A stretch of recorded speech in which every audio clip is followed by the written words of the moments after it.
எல்லாருக்கும் வணக்கம். இன்னைக்கு நான் ஒரு புது மோட்டிவேஷனல் ஸ்டோரியோட தான் வந்திருக்கேன். இந்த மோட்டிவேஷனல் ஸ்டோரி ஜெகநாதன் அப்படின்றவர் அவருடைய ஓன் புத்தகத்தில் கொடுக்கப்பட்டிருக்க ஒரு ஸ்டோரி. இந்த ஸ்டோரி எதை பற்றி அப்படின்னா, நம்மள நிறைய பேருக்கு சில கெட்ட பழக்கங்கள் இருக்கலாம்.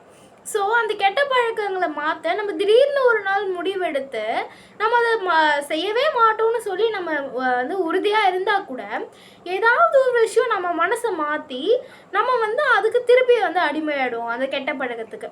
ஸோ இந்த மாதிரி நடக்காமல் இருக்கிறதுக்காக, அதாவது இதை பற்றி இதை விவரிக்கிற மாதிரி ஒரு ஸ்டோரி தான் இவர் எழுதியிருக்காரு. இந்த ஸ்டோரி என்னென்னா, ஒரு குரூப் ஆஃப் குரங்குங்க எப்பவுமே ஒன்றா இருக்காங்க.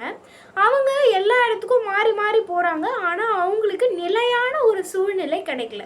அதாவது தினமும் அவங்களுக்கு தேவையான சாப்பாடு ஒழுங்காக கிடைக்கல. ஸோ அவங்க ஒரு கோயிலை தேர்ந்தெடுக்கிறாங்க. அந்த கோயிலில் தினமும் அவங்களுக்கு நிறைய சாப்பாடு கிடைக்குது.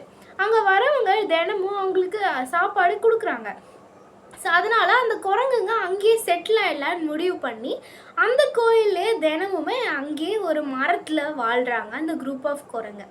ஸோ ஒரு நாள் ரொம்ப ஏதோ விசேஷம் போல் அந்த கோயிலில். அங்கே பிரசாதம்லாம் நிறைய தராங்க. எல்லாரும் தானம் செய்கிறாங்க. நிறைய பேர் சாப்பிட்றாங்க. இந்த குரங்குகளுக்கு நிறைய சாப்பாடு கிடைக்குது. அப்போது அங்கே ரெண்டு பேர் வராங்க. 2 பேர் அந்த குரங்குங்க வாழ்கிற மரத்துக்கு அடியில் நின்று பேசுகிறாங்க. என்ன பேசுகிறாங்க அப்படின்னா, ஒருத்தர் என்ன சொல்கிறாரு, நாளைக்கு ஏகாதாசியாம்பா, நம்ம நாளைக்கு விரதம் இருந்தால் நம்மளுக்கு நல்லது நடக்குமா? நான் எல்லா வருஷமே விரதம் இருக்கிறேன், நீயும் இருக்கியா அப்படின்னு சொல்லி கேட்குறாரு. அதுக்கு பக்கத்தில் இருக்கிறவும் சரி ஓகே நான் விரதம் இருக்கேன் அப்படின்னு சொல்லி விரதம் இருக்க ஆரம்பிக்கிறாங்க. மறுநாள் அதுக்கப்புறம் இந்த விரதம் இருக்கிறதுனால என்ன நடக்கும் அப்படின்னு சொல்லி ஒருத்தர் கேட்குறாரு. அதுக்கு இன்னொருத்தர் நம்மளால கடவுளே நேரில் பார்க்க முடியுமா அப்படின்னு சொல்லி சொல்கிறாரு. ஸோ இதெல்லாம் நம்பி அந்த குரங்குங்க என்ன பண்ணுறாங்கன்னா, நம்மளும் நாளைக்கு விரதம் இருக்கலாம் அப்படின்னு சொல்லி முடிவு பண்ணுறாங்க. சரின்னு சொல்லி அங்கே அந்த குரங்குங்க எல்லாரும் அன்னைக்கு நைட்டு ஒரு மீட்டிங் போடுறாங்க. அந்த மீட்டிங்கில் எல்லா குரங்கும் சேர்ந்து டிசைட் பண்ணுறாங்க, நம்ம நாளைக்கு எதுவுமே சாப்பிடக்கூடாது, தண்ணி மட்டும்தான் குடிக்கணும் அப்படின்னு சொல்லி டிசைட் பண்ணிட்டாங்க. அப்புறம் மறுநாள் எல்லா குரங்குமே சீக்கிரம் எழுந்து அங்கே ஒரு ஆறு மாதிரி இருக்குது. அந்த ஆறில் போயிட்டு குளிச்சுட்டு நல்லா தண்ணி குடிச்சிட்டு திருப்பி இந்த கோயிலுக்கே வந்துடுதுங்க. அதுக்கப்புறம் கொஞ்சம் டைம் ஆகுது. ஒரு 1 hour 2 hour ஆகுது. அங்கே இருக்கிற சில குரங்குக்கு பசி எடுக்குது. ஆனால் ரொம்ப வெயில், உச்சி வெயில் வந்ததுக்கப்புறம் அங்கே இருக்கிற எல்லா குரங்குக்குமே பயங்கரமாக பசி எடுக்குது. அதால் பசி தாங்க முடியல.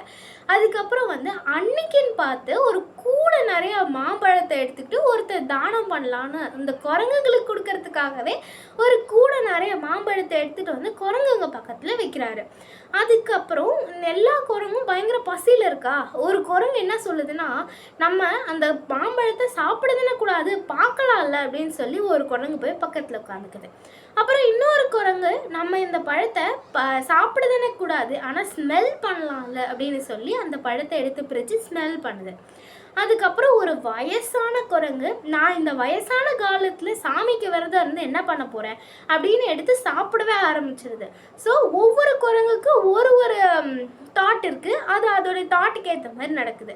ஸோ இந்த மாதிரி தான் நம்மளும் ஏதாவது ஒரு பேட் ஹேபிட்டை மாற்றுறதுக்கு ஒரு திடீர்னு ஒரு ஸ்டெப் எடுத்தால் நம்மளுடைய தாட்ஸ் அதை கெடுத்துடுது.